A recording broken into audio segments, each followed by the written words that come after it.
இதுக்கு பேர் ஒரு ஆட்சியே இல்லைங்க. இன்னும் ரீல்ஸ் காட்சி தான் நாங்க பார்த்துட்டு இருக்கிறோம் மொழிய ஆட்சிக்கான ஒரு சின்ன அறிகுறி கூட கிடையாது. ஒரு அநியாயமான அரசு, ஏமாந்த தமிழ் மக்கள், ஏமாற்றிய நடிகர், ரீல்ஸ் ஆட்சி. பிரின்ஸ் ஜுவல்லரியின் 300க்கு 300 ஆடி ஆஃபர். கிராமுக்கு ரூபாய் 600 சேவ் பண்ணுங்க.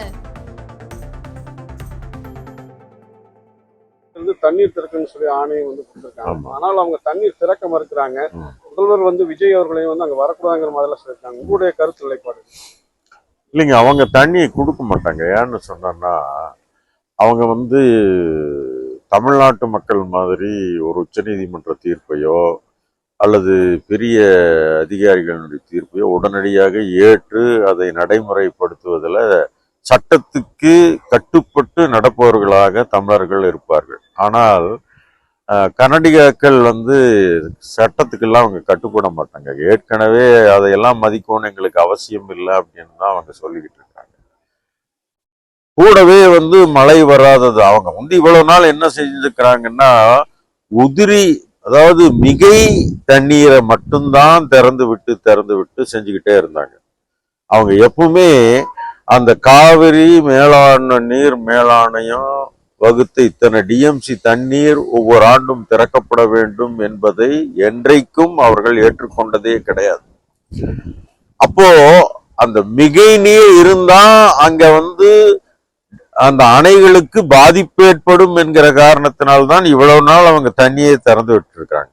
அவங்க சட்டத்தை எல்லாம் மதிக்கிற ஆட்கள் இல்லாத காரணத்தினால, நாம சட்டத்தை மதிக்கிற காரணத்தினால, இவரு ஒரு முதல்வர், இவர் இதெல்லாம் ஸ்டடி பண்ணாரா இல்லையான்னு தெரியல.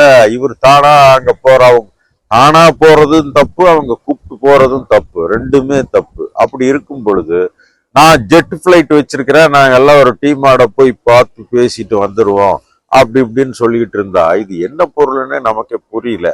கடைசியில அவரே வர வேண்டான்னு சொல்ற நிலைக்கு இன்னைக்கு தள்ளப்பட்டிருக்கிற ஒரு கேவலமான சூழல் தமிழ்நாட்டுல நடந்து கொண்டிருக்கிற ஒரு முதலமைச்சரை கூப்பிட்டுட்டு நீ வர வேண்டான்னு சொல்ற நிலைமை இந்தியாவில் எப்பவுமே எங்கேயுமே நடந்தது கிடையாதுங்க.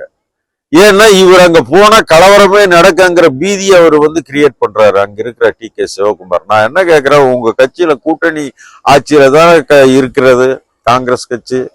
அந்த காங்கிரஸ் கட்சியினுடைய ஆட்சி தானே அங்க நடக்குது. டி.கே. சிவகுமார் ஏன் ராகுல் காந்தி கூப்பிட்டு சொன்னா டி.கே. சிவகுமார் கேட்க மாட்டாரா? இல்ல கேட்கிறேன் நான். அப்ப அப்படி இருக்கும்போது இவர்கள் எல்லாம் தமிழ்நாட்டு மக்களை ஏமாற்றி கொண்டிருக்கிறார்கள். இன்றைக்கு டெல்டா மாவட்டங்கள் எல்லாம் நீரின்றி வறட்சியால் எல்லாமே வாடி போய் துவண்டு போய் கிடக்குறது. தண்ணியே சுத்தமா கிடையாது. 3ஆம் தேதி நாளைக்கு அங்க போராட்டம் நடக்க போகிறது. திராவிட முன்னேற்ற கழகத்தினுடைய தலைவர் தளபதி அவர்கள் அந்த போராட்டத்தை நடத்துற, நாங்களும் அதுல கலந்து ஆதித்தமிழர் பேரவையும் அந்த போராட்டத்தை ஆதரிக்கிறது, நாங்களும் கலந்து கொள்வோம்.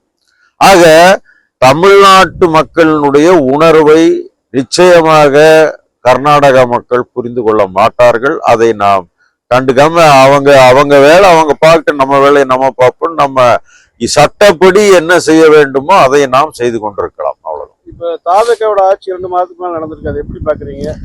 இதுக்கு பேர் ஒரு ஆட்சியே இல்லைங்க. இன்னும் ரீல்ஸ் காட்சி தான் நாங்க பார்த்துட்டு இருக்கிறோம் மொழிய ஆட்சிக்கான ஒரு சின்ன அறிகுறி கூட கிடையாது. ஒரு சின்ன திட்டம் கூட கிடையாது.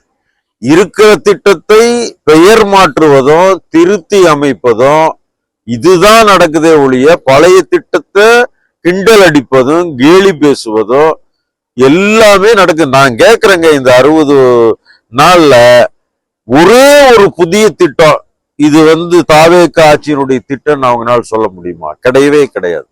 ஆக இது ஒரு ரீல்ஸ் ஆட்சி மட்டுமல்ல, இது என்ன ஆகுன்னு தெரியலங்க. ரொம்ப அதாவது வாக்களித்தவர்களே நாம பெரிய தவறு செய்து விட்டோமோ என்று எல்லோருமே சிந்திக்கிற ஒரு சூழல் இன்றைக்கு வந்து கொண்டிருக்கிறது. ஏன்னா எவ்வளவு பெரிய அடுத்த கட்டத்துக்கு, அதாவது 2.0 இருந்து அதுக்கு அடுத்த 3.0க்கு போற லெவல்ல கடந்த திராவிட மாடல் ஆட்சியில பெரிய திட்டங்களை எல்லாம் தீட்டி அருமையாக வைத்துக் கொண்டிருக்கிறார்கள். கேவலம் ஒரு கட்டி முடித்த ஒரு நூலகத்தை கூட இன்னைக்கு திறந்து, கோவையில பெரியார் அறிவுலகம்னு ஒரு 400 கோடியில ஒண்ணு திறந்து அருமையாக கட்டி முடித்திருக்கிறார்கள். அது திறந்து வைப்பதற்கு கூட இன்னும் யோகிதை கிடையாது. அதுல எப்படியாவது பெயர் மாத்தலாமா, திருத்தலாமா அப்படின்னு யோசனை பண்ணிட்டு இருக்கிறாங்க. இவங்க எல்லாம் என்னங்க பண்ண முடியும்?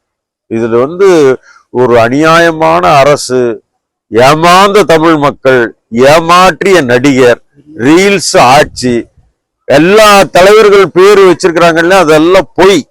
இவங்களுக்கு யாரும் பெரியாரோ, அம்பேத்கரோ, காமராஜரோ, இவங்க எல்லாம் படங்கள் வேண்டுமானாலும் போடலாம். ஆனால் இது எல்லாம் ஒண்ணும் கிடையாதுங்க. எல்லாமே ஏமாற்று வேலை. வழக்கமாக மரியாதைக்குரிய ஆசிரியர் ஐயா வீரமணி அவர்கள் வழக்கமாக அவர் சுற்றுப்பயணம் செய்வது, அனுமதியை வாங்கி கொண்டு அவர் போயிட்டே இருப்பாருங்க. அது ஒன்றும் பிரச்சனை இல்லை. அதை தடுக்கிறதுக்கான ஒரு முயற்சியை செய்கிறது என்று சொன்னால் இவர்களுக்கு எங்கிருந்து ஆணை வருகிறது? பெரியார் திடலை ஒருவன் குறி வைக்கிறான் என்று சொன்னால் அவன் RSS காரனாக மட்டுமே இருக்க முடியுமே தவிர அவன் வேறு யாராகவும் இருக்க முடியாது.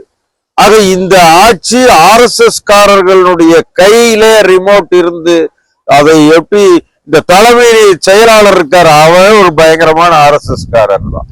அவர் சொல்றபடிதான் இந்த ஆட்சி இன்னைக்கு நடந்து கொண்டிருக்கிறது. ஆக இது ஒரு பக்கா, நம்ம சொல்றோம் இது பிஜேபி ஆட்சி அது இது, அதெல்லாம் கிடையாது. டைரக்டா RSS ஆட்சி தான் இன்னைக்கு நடந்து கொண்டிருக்கிறது, வேற ஒண்ணுமே இல்லை.